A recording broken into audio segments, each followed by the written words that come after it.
Nerds Talking, the podcast. Yo, we talk about lightsabers, stunning your TV screens, what you want to stream, everything beyond your dreams. Want to talk about movies, sports, or even politics? Go ahead and tune into us. We'll give you all of it. Whatever you're debating, Xbox or PlayStation, Marvel or DC, Mac or PC. Teraflops when the movie drops, gigabytes, chips, RAM, no matter what it is, we got all of it. Welcome to the show. Nerds Talking, the podcast. Welcome to Nerds Talking, the podcast. I'm here with Carlos, Johnny, Laura, I'm Lafayette, and we have ourselves a special guest today. Michel Bryant is joining us from the podcast. It is called Justice Served.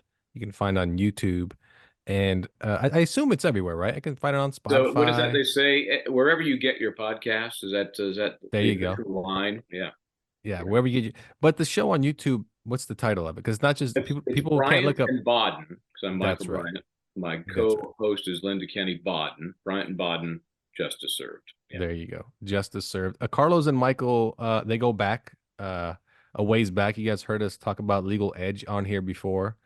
Also when Hugh used to be on the show. But yeah, so Legal Edge is that's Michael's shtick. That's his show he came up with years ago. I was in a couple of those. And but Mike, what are you up to these days? What do you got going on? Tell us what Justice Served is and what you got. I do a little thing on the Long Crime Network, which was Dan Abrams' version of Court TV. He'd probably hate it if I were to describe it that way. But I moved from the Court TV world. I killed that network. I killed that. I came back to New York. It's a long way to answer your question. I came back to New York for a little show called A Current Affair, the second version of it. And I'm old, but I'm not that old. The second version of it. And about 6 months in, killed that show. Gone. Roger Ailes came in and he killed the show. And so then I went to Court TV, was there for 3 years, killed that network. And then they really just kind of drifted away. And Dan Abrams said, well, this is crazy. Somebody should be doing live trial coverage. And he created the Law and Crime Network, where I've been working now for, this will be the 7th year. And it's really grown like crazy. I mean, on our YouTube channel for Law and Crime, they have 5.5 million subscribers. It's insane. Wow. So I do a few shows there each week. And then I just decided, and Linda also is a host there. Linda Kenny Baden, my co-host, is a tremendous attorney. She's sort of new to the TV thing, but she's just an Italian New Jersey girl. And she's just, flamboyant and, bombastic. And she's a great attorney. She got Aaron Hernandez acquitted in the case. This was not the one in which she soon died after. It was before that. And then let's see, she worked on the Casey Anthony case. She got Phil Spector off in the California case against the music mogul that was accused of killing Lana Clarkson. Anyway, so she's done a lot of those kinds of things. And so she and I were talking one day. We said, we don't get to do certain things on the network. We're a little more restricted. So let's just see, let's have a little fun. Let's do this thing. And that's how it started. So that's the deal there between those two things. And I practice law here and there, but the TV things are really the deal. I mean, you've been doing the TV thing for a while, though. Yes, as a matter of fact, right? Yeah. I've tried to work it out. I think I'm in my 40th year in one way or another doing some sort of TV, starting in Fresno, California. Yeah. Oh, yeah. Okay. Didn't you also kill Celebrity Justice? I started that segment when I was with Extra. I was the guy at Extra that did any stories of substance. So it was a very finite, small category. Somebody dies, Johnny Carson dies. Hey, Bryant, go do that. And then they started the Celebrity Justice thing. Harvey Levin started that. And so it was just a segment on the network, on that show. And then they wanted to turn it into a show. And I said, no, thanks. It was just the way it was done was a little too cheesy for me. So, and that's a low bar. And so, I just didn't get involved in that. And that really became what is now, really is what is now TMZ. Oh, yeah. Stupid I am, Yeah. Yeah. Yeah. It could have been on TMZ right now. Yeah. Which is low bar. Glad I'm not. That's all I can say. Yeah. Go get him, Harvey. But how did you start in Fresno? What was your start there? I was doing radio, did radio for a long time, and then decided it's time to do some TV. And I volunteered at the local cable station and was doing a story somewhere, some school, and it was about free lunches. And I was just, doing a stand-up and having some fun with the kids. And it got aired as part of a holiday blooper show. I didn't think it was a blooper when I did it. And one of the news directors at the local affiliate, KMPH, now Fox there, saw it, brought me in, boom, boom, boom. I'm the weather guy. I mean, it happened that weird and that fast. And then just kind of grew from there over time. Huh. Now, were you an attorney when you were doing weather? Yeah. It was felony weather I did mostly. Basically misdemeanor weather. I was the way it worked was this. I'll give you the short story, and you can search it if you need to at some point. So I'm doing that. I'm doing my thing. I became the sports guy. That's a natural transferal of talent. I'm the weather guy one day, and then the sports guy. The sports guy left. And they came to me and said, "You want to do sports?" I said, "Well, I love sports. I'm just not that sports caster kind of guy." And they convinced me to do it, and I was having some fun. I had a couple of video stores in the town at the time. One got robbed. I decided to use that as an opportunity to have a little fun on air. Brought a gun. We should stop criminals. I left that station. So at that point, it was like, what do I do? And, I could, it was pretty notorious when it happened. It was far more notorious than it was, in theory than reality. But I knew it was going to be tough to overcome immediately. So I said, what the hell? I'll go to law school. So that's when I went to law school. And when I came out, I went to the firm, did that grind for a couple of years, went to work for the federal government, which is a trip that anybody should take because it's amazing the money that is wasted and the incompetence that just checks in every day and then checks out. So while I'm there, I created the Legal Edge because if you're working for the federal government, you got a lot of free time. And so I created the Legal Edge, and Hugh and I got together in Sacramento and shot a few. And then, back in the day, this was our syndication effort. We had VHS tapes. Many people may not remember VHS tapes, but we had actual VHS tapes, and we sent them. Let me turn the phone off here. We sent them to the top, 3 or 4 stations in the top 50 or 60 markets. Literally, you sent them these just cold. Here you go, take a look. And we got markets. We got Detroit. And before long, we had 125 stations. And we did that for 6 years or so. And then I went to Extra and did both of those for a short period of time. And finally, when we hit about our 1,000th segment of the Legal Edge, I just said, I can't get creative doing, security deposits anymore. I've done it a few times. I cannot do it again. And so then just kind of moved on from there. Watching those Legal Edges, I've never watched them before. I'm not, from California, and they've never appeared in my market to my knowledge. I'm in St. Louis. I will give Hugh some credit because I assume he did a good number of them. There were some really creative shots in there that you would not expect from, kind of a few person shoot. I was like, this is kind of cool. So he won an Emmy for props to you. He won his Emmy for the photography in that. Our goal each time was, to take something that theoretically is kind of dry and boring and just make it entertaining visually, the way it's written, the way it's, acted out. It should be infotainment. That was the goal. So he's great. Goal achieved. Yeah. Good job, everybody.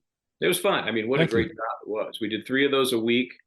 And then, there's a lot of free time with that after 3 of those a week, which was why we traveled around a lot, which was so fun. We went to a lot of the markets. We tried to visit every market. We went and shot in Australia. We shot in Europe, because we could just go where we wanted, when we wanted. We could write it off. It was great deal. But I did have some questions for you. You answered some of them during your background story. I just picked up a new gig. I'm working at the courthouse now as a bailiff, and so cool. I'm around lawyers and stuff all the time. And when I get to talking to a few of them, I ask some of them, and it's always interesting to hear their answers. Right? Let's say you're a defense attorney. Your defendant's guilty, but he gets off because you do some good lawyering. How does that make you feel inside at the end of the day? Boy, I've not had that situation with, like a murder client. That might be different. I think you just have to look at it. It's going to sound philosophical and a little highfalutin, but the system is important, and to make the other side prove their case is critical.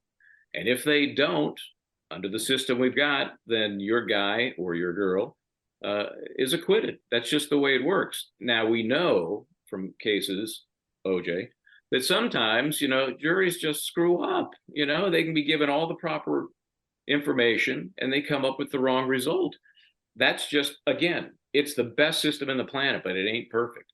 So I think you have to, and I think this is true of any defense attorney, you have to be focused on the process and doing your client the best job you can do. We're required to zealously represent our client. You got to do that. And if it happens to pay off, the fact that you may think your client is actually guilty can't stop you from doing the job you have to do. Now, how did you get hooked up with, what is her name, Linda Baden? Linda Kenny Baden, yeah, she's one of the hosts on the network along with me. So that's when we first met. Although I'd known her name, her husband may be a more familiar name to you as well, Dr. Michel Bryant. Yeah, he had that show on HBO called Autopsy. That's right. And that was fascinating to me when I first saw it. And it also followed it up with actual crime scene photos and the process. And I thought that was amazing. Yeah, but I didn't. I mean, to think that you have a doctor / lawyer combo. I mean, it's like the Huxtables. They set the bar kind of high for their kids, I'm thinking. Yeah, that's a power couple. And I'll tell you a couple of things, tell you some inside stories. We went out to dinner not too long ago, and I had interviewed him many times over a number of cases when I was covering the Anna Nicole Smith death, and then the death of her son. Anything where his autopsies involved, I would talk with him, and I'd also talk to Cyril Wecht. They were they still are really the stars of that genre, and I really never thought about how old he was. And he's old. The guy is 89. Ooh. 89. Wow. And, still working at it, huh? It's just, I hope I don't know if I want to live to 89, but if I do, the guy is so sharp. It's amazing. So a good guy. Yeah, they're a total power couple. She's got one kid I don't think they have any kids together because they've only been together, I think, like 20 some years. So that means he was already 60 something. So God bless him. I'm not sure he was bouncing any kids on his knee at that point. But yes, I mean, he is so cool. And he's, more recently did the Epstein follow-up autopsy. And he's the guy that basically said, never in my career have I ever seen a hanging where the hyoid bone is broken, which is a bone in your neck that generally breaks when you're strangled. That, among other things, led him to say, this guy did not kill himself. So I'm still on the fence, even though I know his credentials. I'm okay. Thinking, let me sell you something, because you have to disbelieve so much to be on the fence. Do it. I mean, come on. How likely is it the guards fall asleep? All the cameras aren't working. All of the other 13 inmates in that little block are just no longer to be found. Nobody knows where they are or who they are. How does that happen? Well, it's crazy. I will say, working in that environment, I'm just glad I wasn't working that night, because the backlash and I don't know. I'm sure a few people have gotten disciplined or fired. We could read their book in a couple years when they come out. So we'll see. Still on the fence. We'll see. We'll see. Well, Mike, you just answered my question, because I was going to ask you, do you believe Epstein was oh my gosh, murdered or suicide? It's just a no-brainer. There's just no, even beyond the forensics. I think what I've said in the past is it's practically, logically, and forensically impossible that he killed himself. In a nutshell, you can break down each of those categories with the facts and figures. It's just no. I think the bigger amazing story is that Ghislaine Maxwell's still alive. That's a story. Really?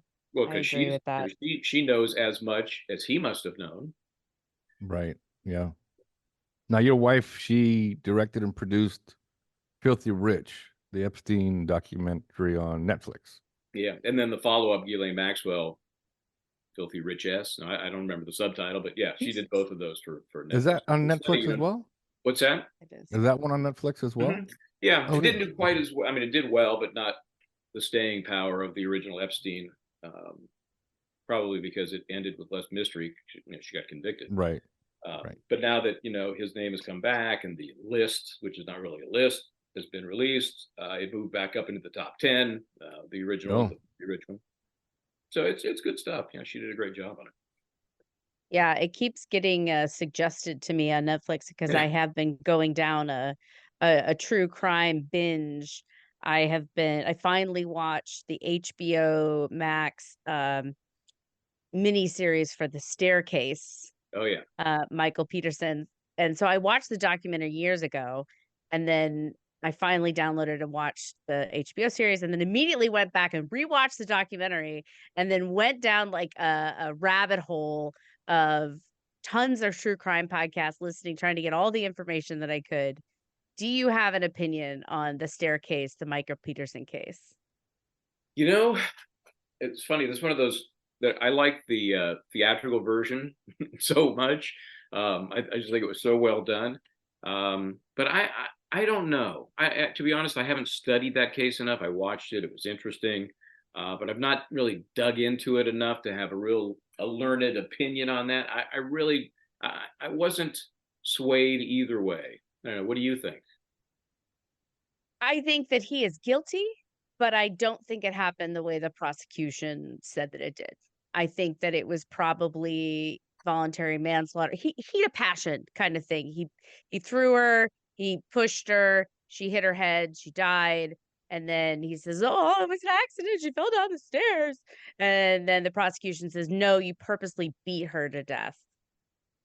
I don't think that they proved their case, but for some reason he got convicted anyway. He spent 8 years in prison, and then they turned it over because of corrupt forensics agency within oh gosh, where were they?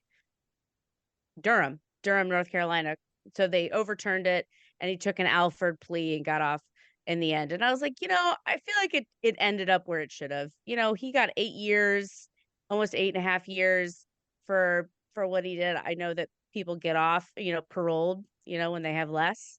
So I feel like it ended up the way that it should have. The one thing that concerned me most about it was how much blood there was in that. Yes. I mean, it just It's seemed insane. more something intentional happened than accidental. There just seemed like a lot of blood, but it wasn't really proven to me.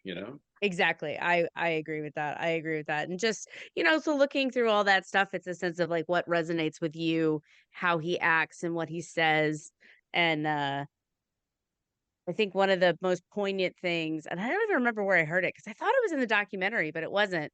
It must have been something else that I had consumed on it.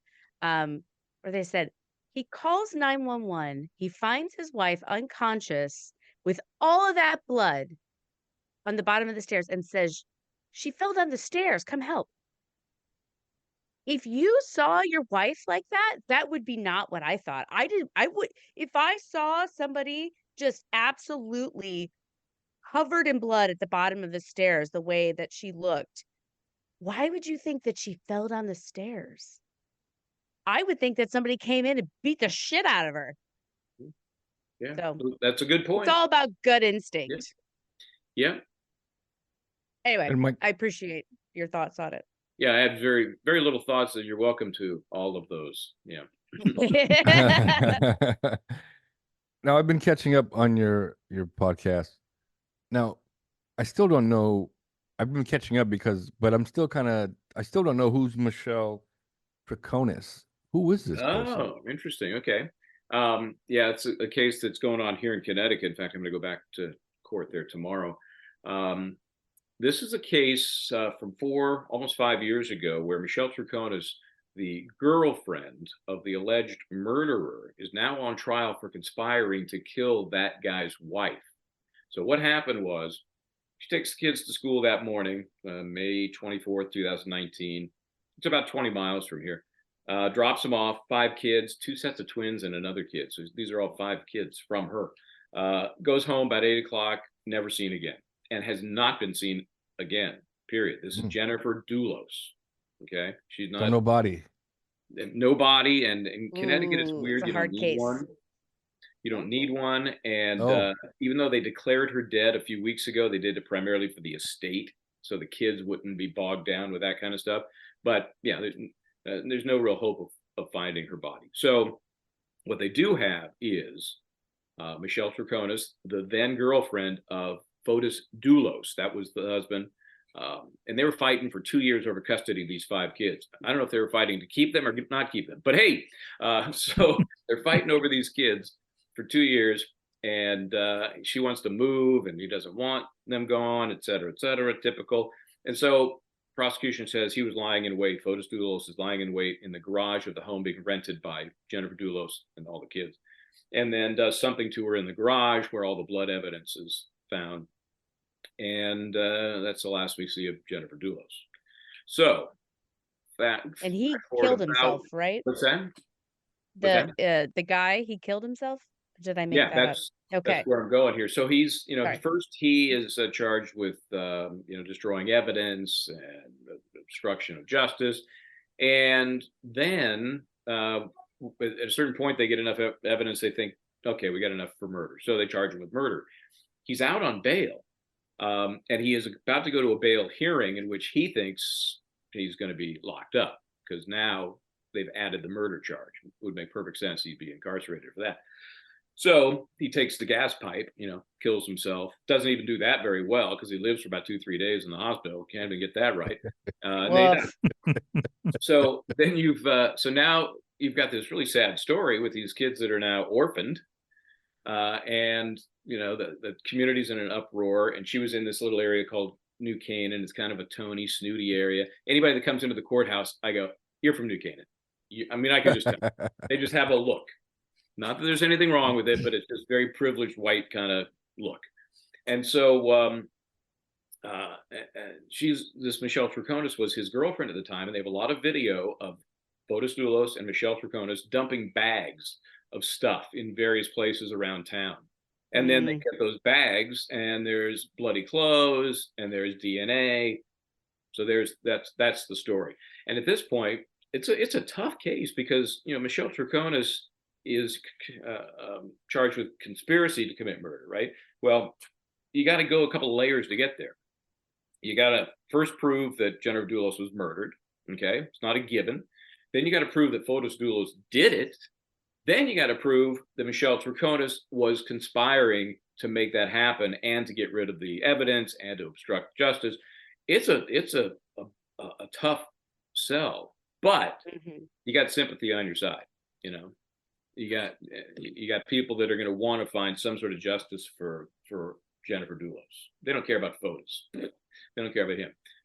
But yeah, for her. So that's the case, and they're only in.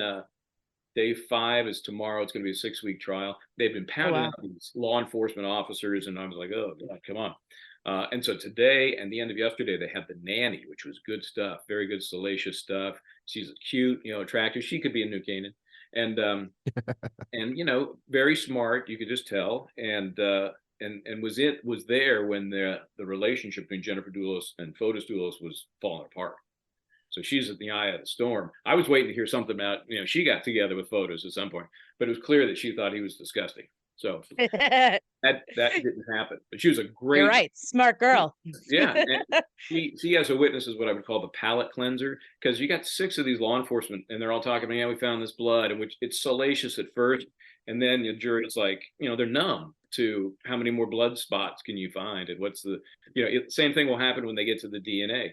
So it's important to bring in, one of these lay witnesses who's just a regular person. And this girl was perfect because she could really tell you some stories about the relationship to lay the groundwork. So, and then they went back to another cop. So, so you'll be updating this on your podcast, right, as it goes along? Yeah, we did one. We did one yesterday talking about. Well, I went and bumped into the Michelle Troconis defense attorney.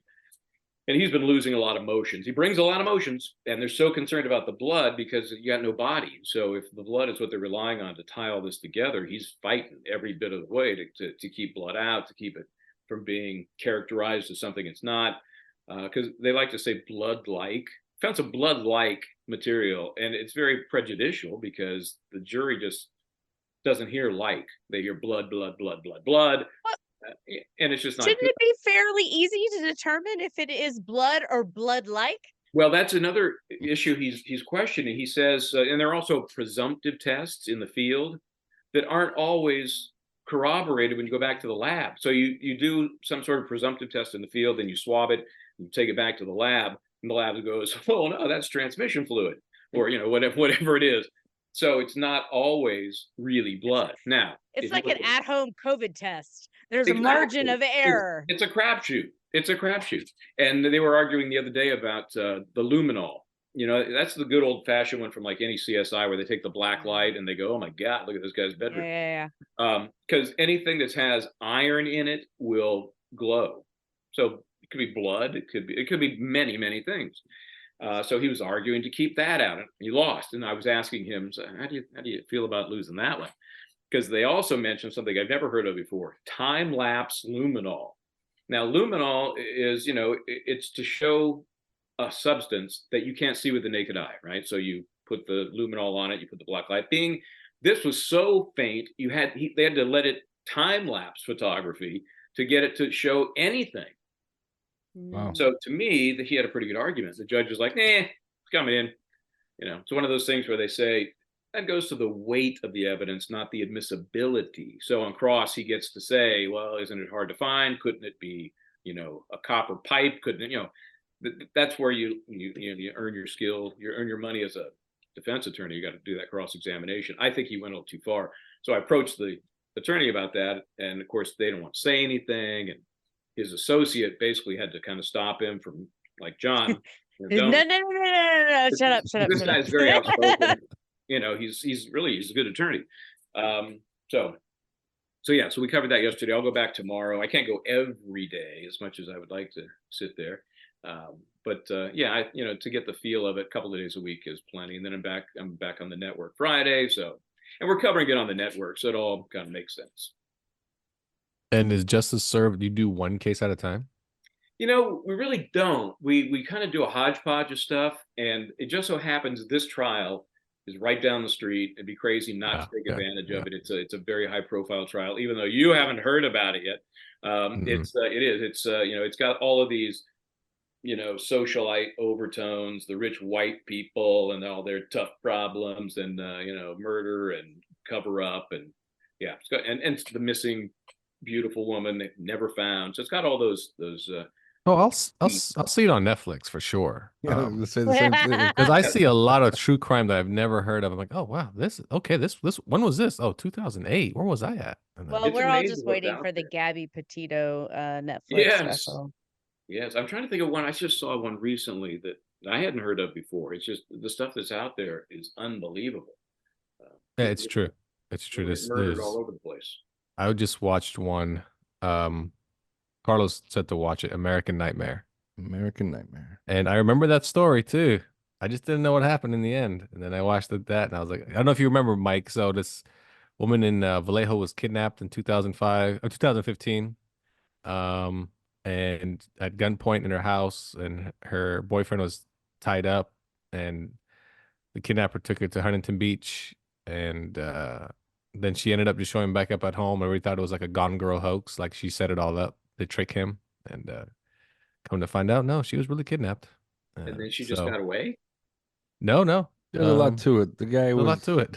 Yeah, we're gonna discuss it next What's week. it called but again? yeah, there's a American lot. Nightmare? Yeah, American American Nightmare. Nightmare. Didn't Yeah. they like kidnap the wrong person or something like that? Yeah, that's part of it. Yep. Yeah, part of it. yeah, All okay. right, I feel like we're getting into spoiler territory because I Part of haven't it, watched it yet. Uh-oh. Yep. That's And then- the only way. So I as can I watch understand them. it, she's kidnapped from Vallejo to Huntington Beach. Yep, she's That's taking like an Huntington upgrade. Beach. That's Yeah, very much so. Absolutely. Very much so. Yes. Big time. But yeah, it's a good one. I just watched. I watch them all the time. Netflix has some good ones that you just never heard of. You're like, oh wow, what a crazy story. All right. Oh, that's Runabout. Oh, that's right. Cyanide and Curry. That's what I just watched. Cyanide and Curry. That was an interesting one too. Curry. Yeah, it was happened in India, and the lady just kept on poisoning each family member that got in her way. And that was a And, true story? Yep. Oh, Yeah. gosh. People are Cyanide and sick. Curry. So Truly. yeah, justice served. That's what she said. I like to think. Sometimes. With a side of rice. Yeah. Okay, I have another Ay-yo. question for you. I have another question for you because I just can't stop asking questions because I love this kind of shit. In another life, I might have been a lawyer or Ah. forensics or something. Um, so when it comes to jury selection, how do you weed out the people like me that are immediately like just like guilty, guilty? Like I assume that if you're there for a reason. And that's And not, that's not uncommon. And you're right. Ferreting those folks out is tough. I mean, it's, you have to be good at kind of like some mind games to just get a sense. Because some people, depending on the case, want to be on a jury. They want to be on there, whether it's to tell a story, whether it's to do justice. I'll tell you, in the Straconis case, since we were talking about it, they just removed an alternate juror today. They have only 6 on their panel, 6 in the box, and then they had 6 alternates. And so one of the alternates was leaving, for lunch, and they're very loose setup there. They don't really have them totally, separated. Like you might be in the hall, so you can bump into a jury member. And this juror goes to the defense attorney, not the guy. There's a guy and a woman. To the woman, and says, "We love you guys. Hmm. We love." First of all, we. And so they immediately bounced her. But who's the other we? Who's the other? There's still somebody on that jury that feels the same way. So obviously, wow. they weren't able to learn. And this early in the trial, it's hard to say that she came up with that admiration so quickly. She had to have brought it to the box. So to get back to your original question, you just have to ask people. It's going to be partly their background, their career, their kids, their relationships. Their hobbies, you can only do so much. It's not perfect. I remember I had a trial once. This is an embarrassment, but I had a trial once where you get a form that each prospective juror fills out, and it's got a lot of basic information on where they work up about. And then depending on the jurisdiction, sometimes you can ask questions. Sometimes the judge asks them. In California, we got to ask. So I'm just going through it. Mr. Smith, Judge, do we have a minute? I'm looking at the form, and I'd missed the first time around because you can disqualify people from their form. You could say, well, we'd like for cause, we'd like to have this person because well, this person wrote, "I'm a Nazi" on the bottom of their questionnaire. Well, I missed that. So that person was, as I like to say, thanked and excused. And so that would be for cause. And so if you can find a way to excuse somebody for cause, that's golden, because you don't have to use the peremptory challenges are determined by the court, depends on the case, depends on how many sides there are, but you're probably going to get 4 to 6, give or take. And those are the ones that say, I don't like the way this woman looks. I mean, look at her. Yeah. Look at her. So it's She totally wants to like be- gut. Yeah. What's that? It's totally like a gut feeling. Like, Yeah. no, this one I Yeah. don't want. No, Yeah. go. Yep. And then, you got to be careful because I used to do mine with Post-its, and you're moving the Post-its around and it's happening fast. But if you're not careful, you may get rid of somebody you're kind of not liking, and somebody you hate goes in their place.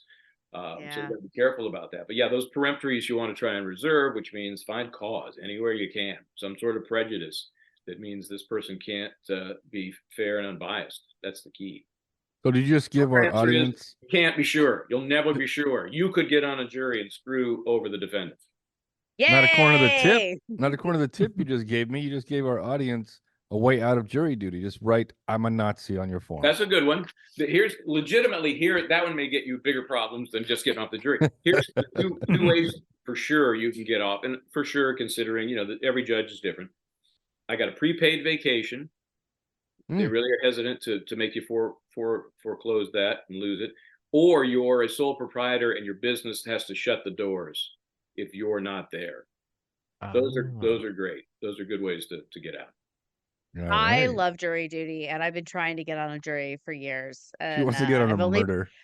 I've only been called once. I spent 3 days in like a jury room, like a pool, like it was like a mass jury pool.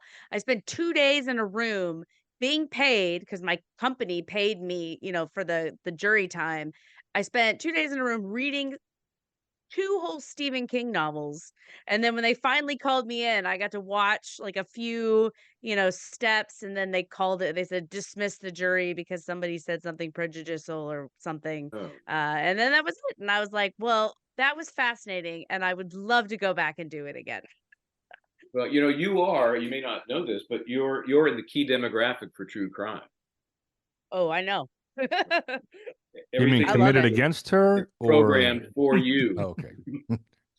Oh, I know it. I definitely know it. And once my brain gets turned into, like I said, I'll just dive deep, deep, deep, deep into things. And yeah, I'm What is it definitely with that women? demo. That's just weird.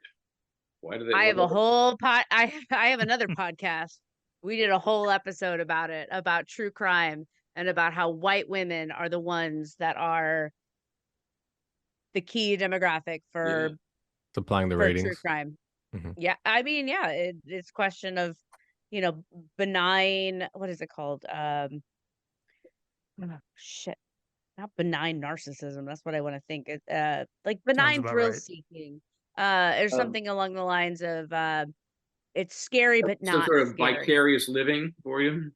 Or like it's like watching horror movies, like you feel like you're in danger but you're not. So it's just like a way to experiment with mortal danger because we live such fucking cush lives, Yeah, basically. there's no doubt there's that vicarious, better them than me. But I've done some ridiculous shows that they make it romantic as well. Yeah, I'm not I've into done that shit. everything from frenemies to what's the one I did just recently? Mean Girl Murders. Yeah. You know, um, I do like Snapped, though. Anything where a Snap's woman a kills a classic. That's been man. around for a while. Yeah.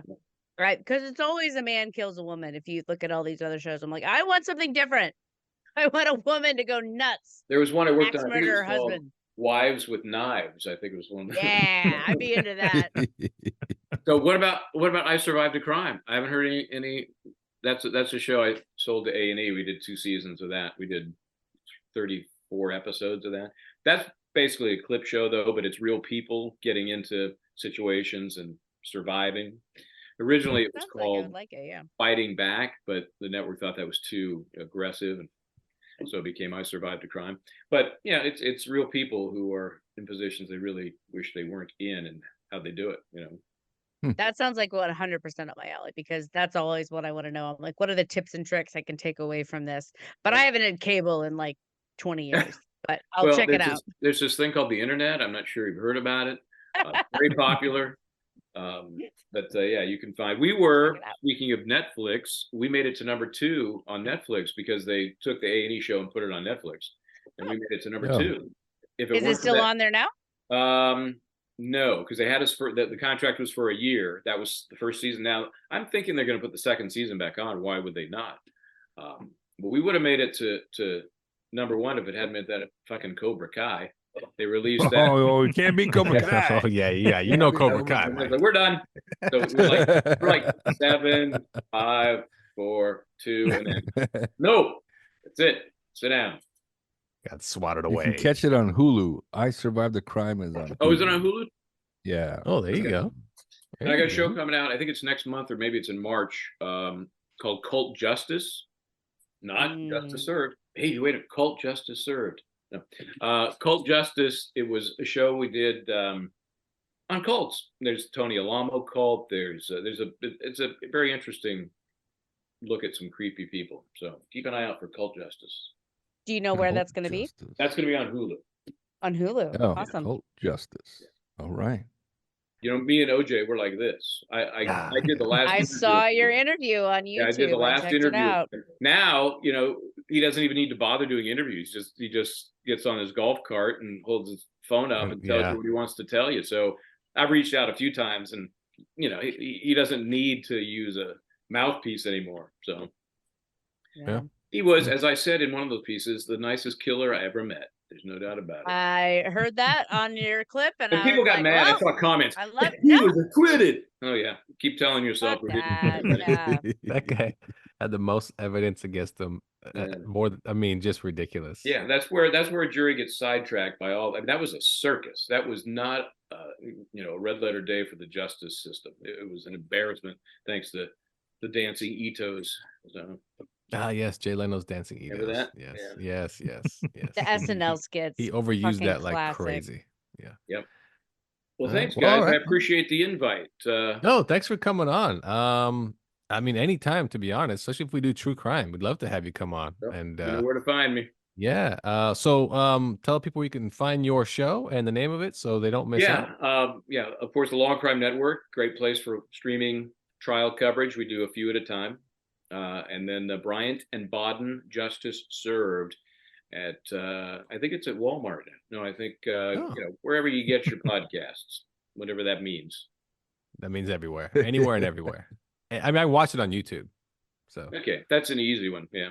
yeah. It's I just subscribe and it's accessible. And so check that out. Thanks for coming on, Mike. Appreciate it. We will be definitely having you back on when we all watch our true crime shows. And remember, cyanide and curry, they don't go together. I got that. So, Cyanide yep, curry. write that down. Yeah. Thanks, All guys. right. Thanks for coming on, Mike.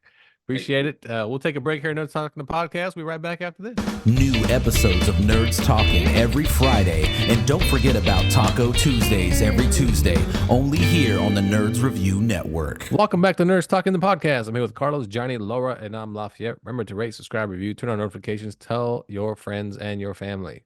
We're here at all times. We don't go away. Anyway, we watched Napoleon, or at least Johnny watched a third of it. Was that about a third? No, I watched 5 minutes. All right. 6 minutes. Okay. Carlos and I watched Napoleon starring Joaquin Phoenix, a Ridley Scott movie, based, of course, on Napoleon Bonaparte, the French emperor / general. And we'll talk about that and anything else that comes up. So we'll start with you, Carlos. Carlos, Napoleon, first off, how much did you know of Napoleon before watching this movie? Did you just know the kind of the highlights of what you learned in school, and that's about it? Yeah, that he was trying to conquer Europe. This little man on a horse with his hand always tucked into his jacket, and little short fella. That's about all I knew. I didn't really know too much about him, except that he was really trying to conquer Europe before his buddy Adolf. That was his gig. Yep. That was his gig. That's all I knew too. All I knew was him being an emperor, a famous general, and that his last battle in Waterloo. That's all I really knew about him. And he was 5 feet tall, whatever it was, 5'5". Knew nothing else about him. No. So what was your take on the movie then? Since you kind of went in not really knowing much about him, and what did you end up learning out of the movie or getting out of it? Clearly, Napoleon looked like he was 50 his entire life, or 60. How old is Joaquin Phoenix? Horrible casting. Because horrible casting. He got married at 28. Yeah. No, he did most of 60. Yeah, he did most of what he did in his 30s and 40s. Yeah, from his mid 20s to his 30s and 40s. Yeah, exactly. And you got Joaquin Phoenix to do this part? Not only that, there was not one French actor in this movie. Not one. Plenty of British people playing French people, but no French actors at all. I was a little disappointed. I mean, I may have learned a little something about Napoleon, but the movie itself was fairly disappointing. Well, Ridley Scott said he didn't care about that because he said the audience understands that they're French people. He didn't care if they had an accent or not. He said, "Oh, the crowd knows that they're French people. Who gives a shit if they have an accent or speak French?" He goes, he didn't care about that. That's what he said. So because he thought he was making some sort of epic movie for Apple production, but it is an Apple. It is an Apple not movie. Epic It's an Apple at movie. all. I didn't think it was really meant to even be. I mean, the previews made it seem that way. Yeah. But then when you got Ridley Scott behind it, though, you expect, something. Yeah, I mean, yeah, but at the same time, I expected a biopic, and that's what I really got. That's all I really got out of it. Just I didn't get anything too crazy. Like, I don't know. So what was your overall take, and what did you take from it? Well, now there's a certain scene in the movie where Josephine says, "Look at this," and when you see it, you'll always want it.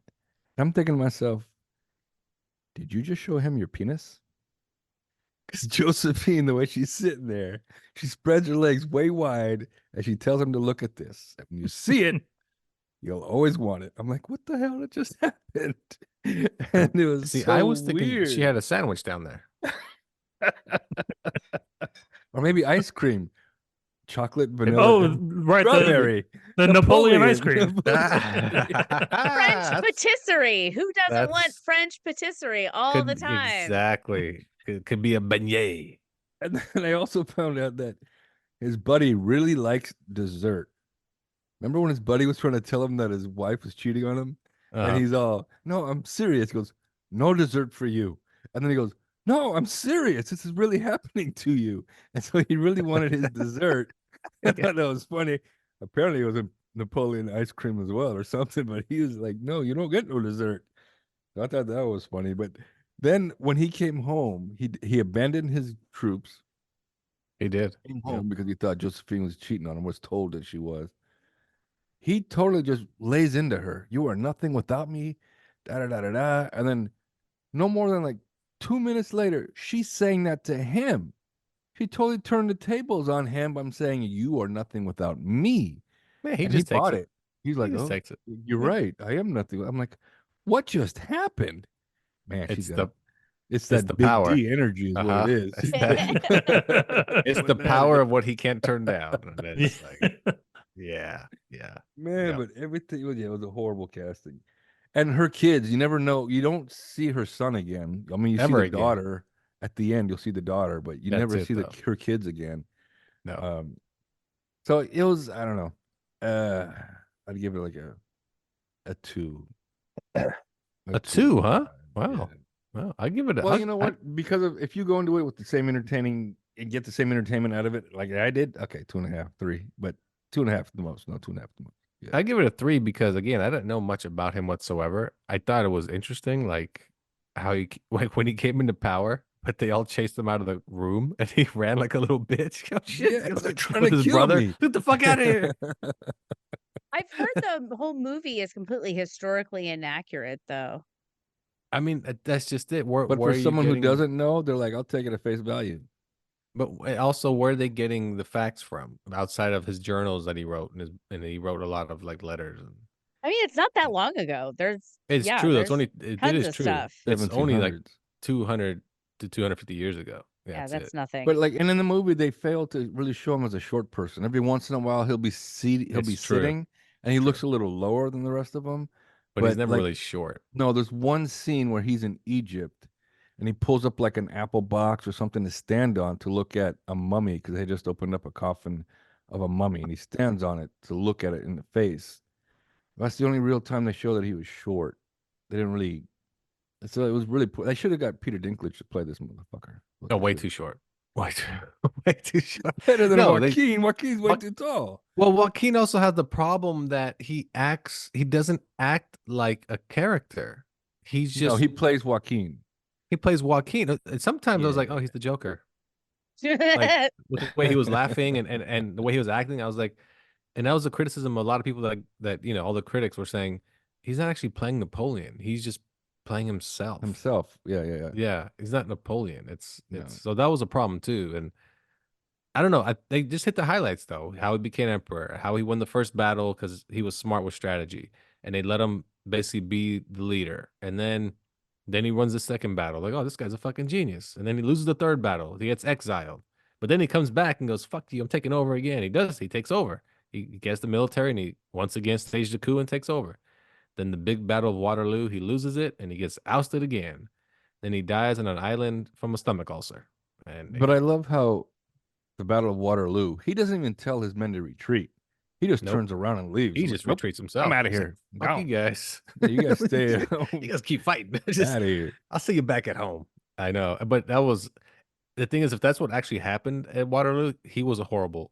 That was horrible. Oh, he was horrible. Just Yeah, absolutely yeah. horrible strategy. It was And just the apparently worst. he spoke many languages because he could clearly speak to the British, the Russians, the Austrians, like with no problems. That's why I was like, so was Napoleon that educated, or we just going off what we think happened?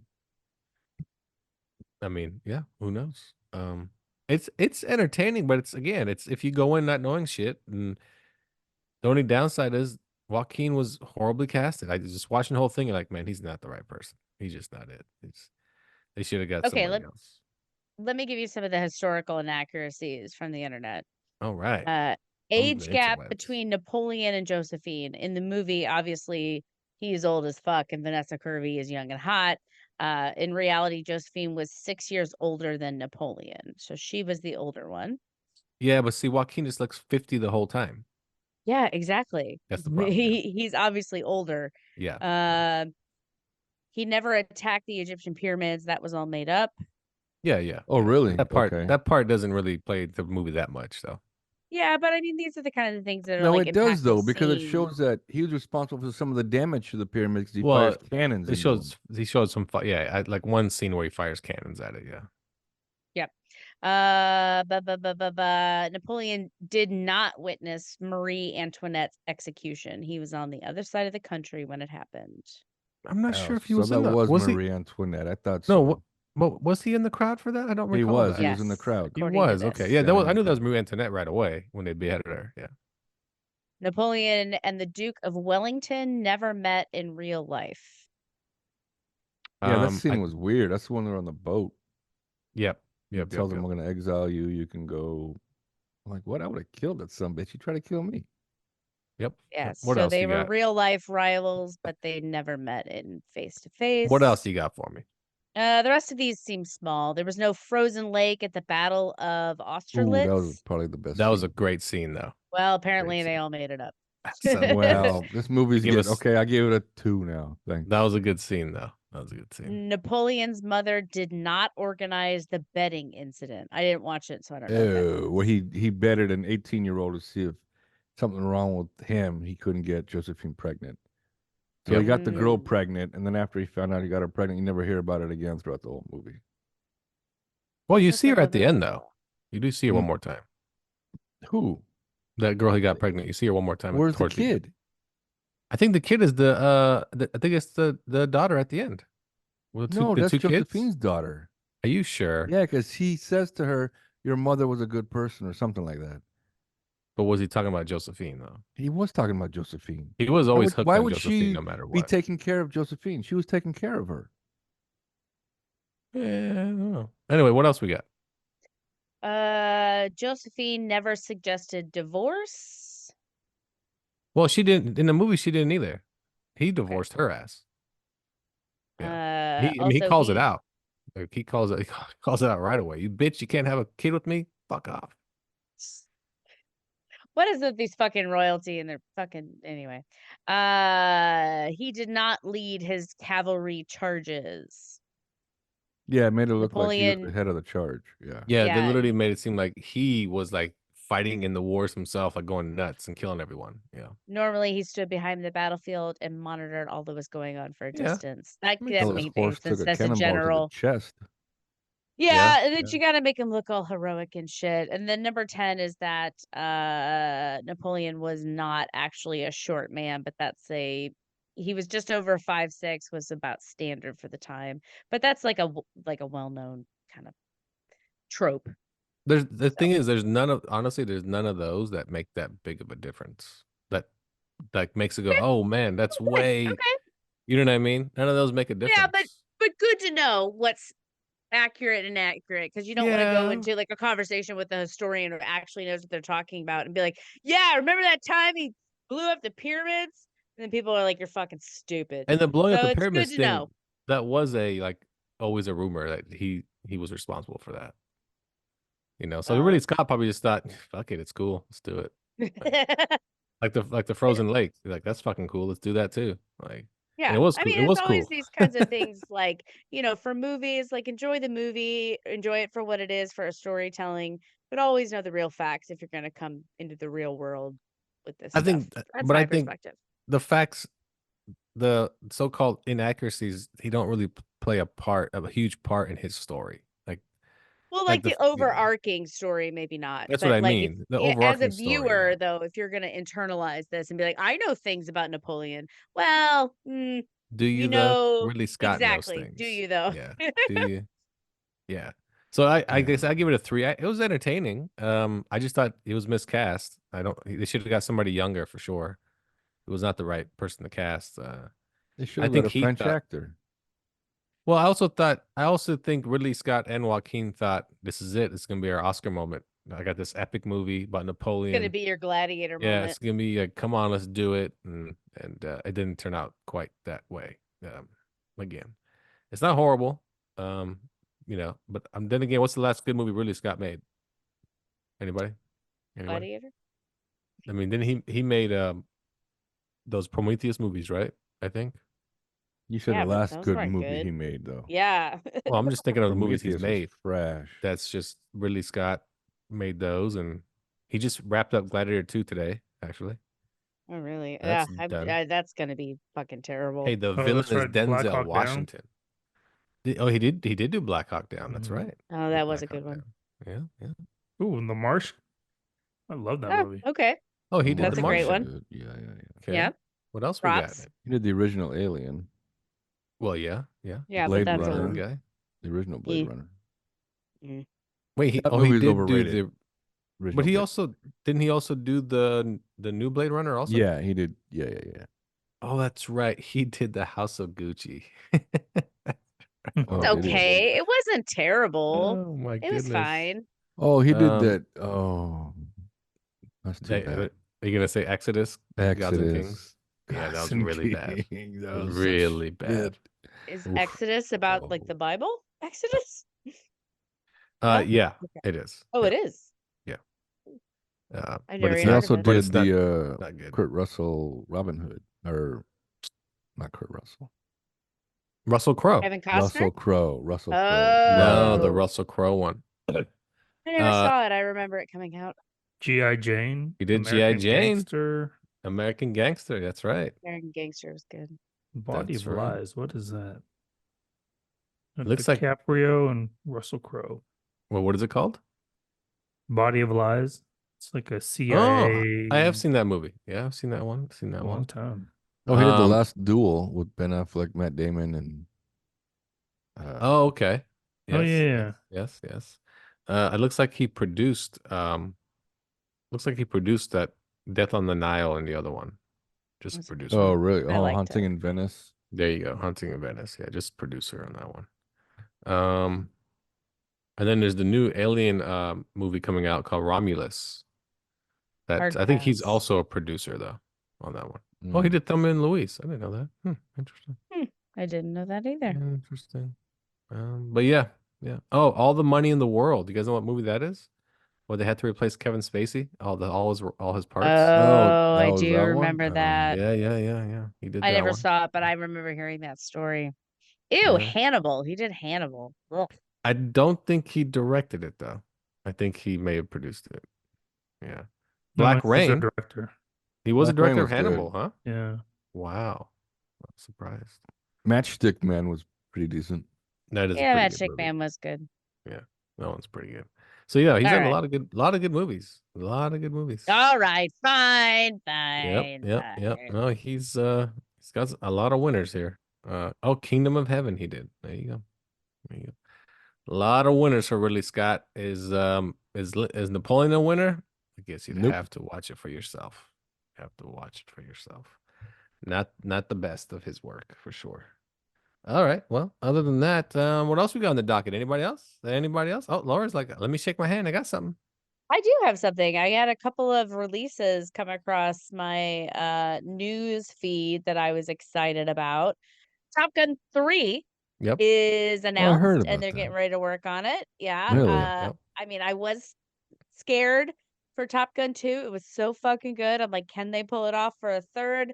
I don't know, but I'm excited to find out. So yeah, that was interesting. What And are they gonna then- do though? That's the thing.